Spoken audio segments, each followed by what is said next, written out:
You have started in Japan in 1987 with a spatial design studio, and from there on you have conquered the world with projects in every corner of the globe. In what way is designing in Japan different from designing anywhere else? And how do you approach each new project in totally new different contexts around the world? Even in Japan, there is a diversity, and there's different climate, and different topology. Even in Japan, we respected that kind of diversity. And as a basis of our approach is creating harmony with the environment. And that approach can be applied anywhere in the world. It is not difficult to apply that harmony to everywhere. What are the concepts that have influenced your projects, and did they evolve over time? Basically, creating harmony with a place is the basis of our concept. And for each places, we can find the difference. And we always respect that kind of difference, and we are enjoying the conversation with the place. And conversation with the place is sometimes conversation with the local craftsman, and the local material, and local climate, and each project we can enjoy that kind of diversity. So it's about a conversation. Yes, conversation is the basis of our practice. The design is conversation.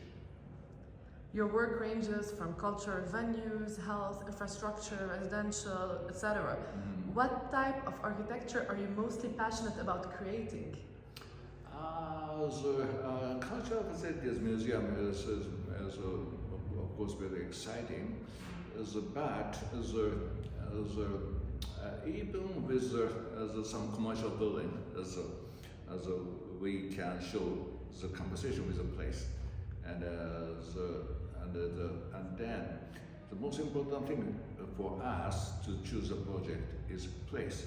If the place is interesting, we can show our respect to the place. And does your approach change from a program to another? The program is not so different for us. The place itself is important for us. Wood is a central element in your architectural language.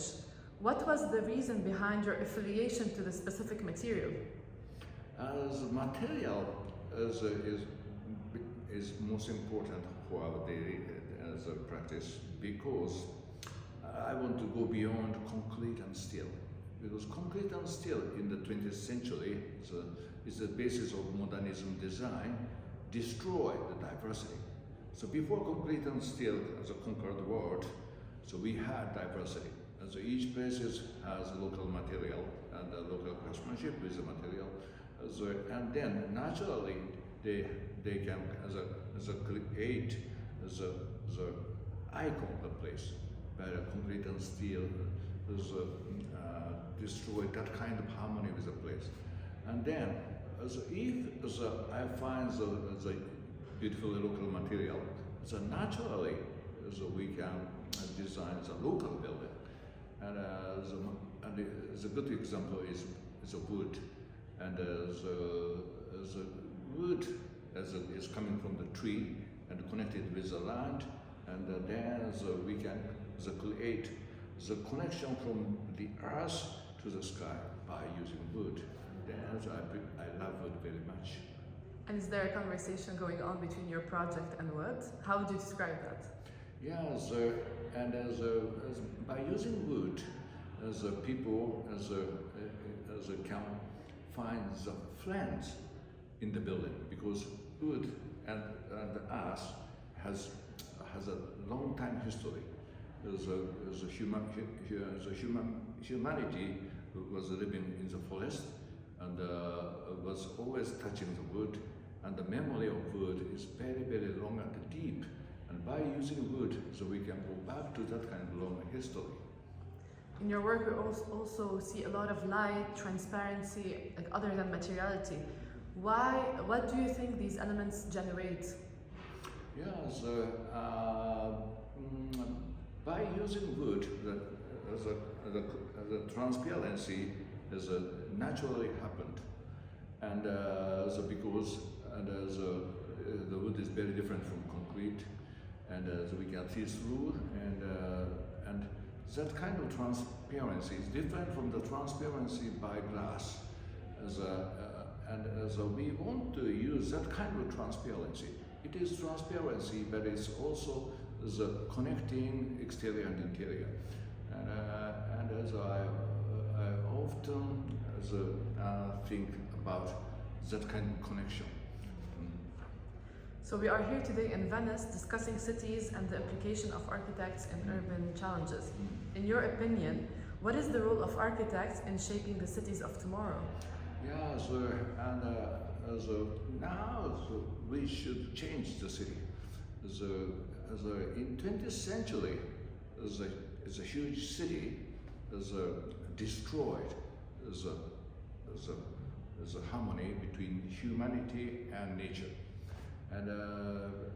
It's a time to go back to the harmony by changing the city itself. So I want to do some kind of refurbished rehabilitation of the city by using natural material and by bringing some small landscape. And in Japan, so we have a special tradition of small gardens, and that kind of wisdom can be applied to the city, and it's the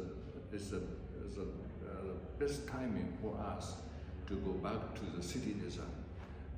Before, I have been designing the building in nature, in the countryside, but I feel it's a time to go back to the city. Are we bringing back nature to the city? Yes. What are your main ongoing projects?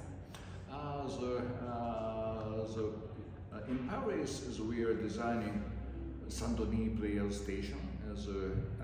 It is not small station, but it looks like the Green Park.